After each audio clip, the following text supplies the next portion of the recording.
Dwarsbelangend van orenplakken in het onderzoeksgebied van Vermiljen houden kondigen dat ze bezwieren hebben in gaswinning. In Jersum is het eerste verzet al te zien.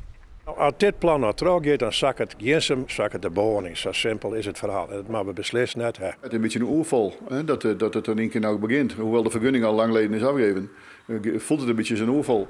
Juist er weer een informatiebijeenkomst van Vermiljen. Joet is er al protest. Ja, ik ben al vers maar even begonnen. Dat ik hier een beetje de smoor in. Daar zul je wel gas zitten, denk ik. En als ze dat delven gaan, nou, dan ben ik bang dat wij met z'n allen de rivier in gaan. Hey, je moet de Jersum daar net aan opofferen om dat soort belangen. We hebben gezien wat er in andere parten van ons land gebeurd is. En in het verleden had de politiek, en daar heb ik actief in geweest, ik vocht in de gasborings. En we zeggen inderdaad van, je moet net aan beginnen. Het is uit de tijd, het hele systeem, stoppen er maar. Dit is hier een hele oude kleilaag. Er zit geen verboor meer in. En die huizen ben je gebouwd op ossenhuiden. Geen fundering verder, ja, een hele brede, maar geen pijl en geen, er is net heid. En die huizen ben net gebouwd op aardbevingen. Er zijn een hoop mensen die zich ongerust maken over wat er gebeurt op het moment. Met de metingen en onderzoeken van Vermiljen. En het vervelende is dat de informatiebijeenkomsten die moeten nog gebeuren. En ze zijn al begonnen met de werkzaamheden.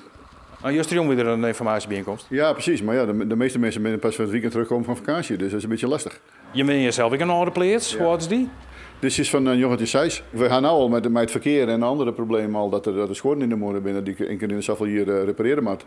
En ja, gaswinning zal het net beter maken, denk ik. Nou ja, die kun je van boven tot onder. Dikke schorden in de moorden.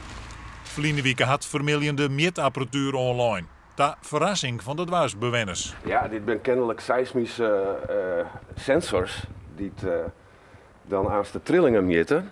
Ze willen, dat was altijd met seismisch onderzoek, dan willen ze, dat is een explosie en dan meten ze op verschillende plakken in de stritten de trillingen weer. En dat jouwt hun een mogelijkheid om te zien van nou zit er nou gas of zit dat er net. En ja, dat lijkt je dus op een stoep. Ik hield een heel protte zin om daar een paar tritsjes van terug te knippen. Maar dat net, want ik ben al in beeld. Dus,